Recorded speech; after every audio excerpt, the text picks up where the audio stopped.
Kilat News Updates. Mga balita ngayon.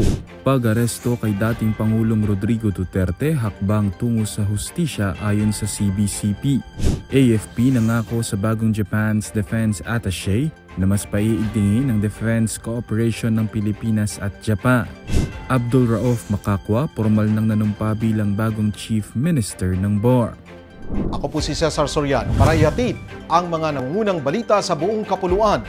Ngayon, naniniwala ang Catholic Bishops' Conference of the Philippines o CBCP na isang malaking hakbang patungo sa pananagutan at hustisya ang pag-aresto kay dating Pangulong Rodrigo Duterte.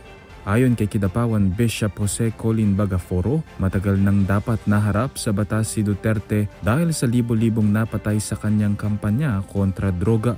Giit naman ni San Carlos Bishop Gerardo Alminaza, karapat-dapat lamang na makamit ng mga biktima at kanilang pamilya ang hustisya. Samantala, iginiit ni Taytay Bishop Broderick Pabilio na hindi pa ito nangangahulugang may sala si Duterte.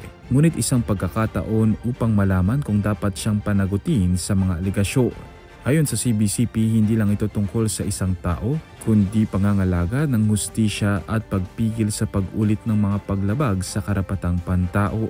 Inaresto si Duterte sa NAIA noong Martes matapos ilabas ng International Criminal Court o ICC ang warrant laban sa kanya. Mainit na sinalubong at tinanggap ng Armed Forces of the Philippines o AFP ang incoming Defense Attaché of Japan to the Philippines na si Colonel Naoki Aizawa sa isinagawang joint exit and introductory call kahapon sa AFP General Headquarters sa Camp Aguinaldo. Ang nasabing kaganapan ay nagsilbing formal farewell para sa outgoing Japan's Defense Attaché na si Colonel Kazuaki Akiba. Nagpapasalamat naman si AFP Chief of Staff General Romeo Bronner Jr. kay Akiba sa tinapos niyang tungkulin sa bansa upang mas mapalakas pa ang defense cooperation ng Pilipinas at Japan. Nangako naman si Bronner sa bagong Defense Attaché na lalo pa nilang pagtitibayin at paghuhusayin ng relasyon ng dalawang bansa sa larangan ng depensa at pambansang seguridad. Formal nang nanumpa bilang bagong Interim Chief Minister ng Bangsamoro Autonomous Region in Muslim Mindanao o BARM si Abdul Rauf Makakwa kahapon. Mismong nanumpa ito sa harap ni Pangulong Ferdinand Marcos Jr. sa isinagawang oath-taking ceremony sa Malacanang.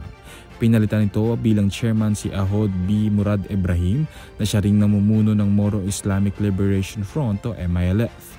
Si Makakwa ay dating gobernador ng Maguindanao del Norte Province mula pa noong 2023 at pinirmahan ni PBBM ang kanyang appointment nito lamang March 3. Para sa Kidlat News Channel, ako si Renzel Linon, nag-uula. ako po si Cesar Soriano, kasama nyo sa bawat pagputok ng balita.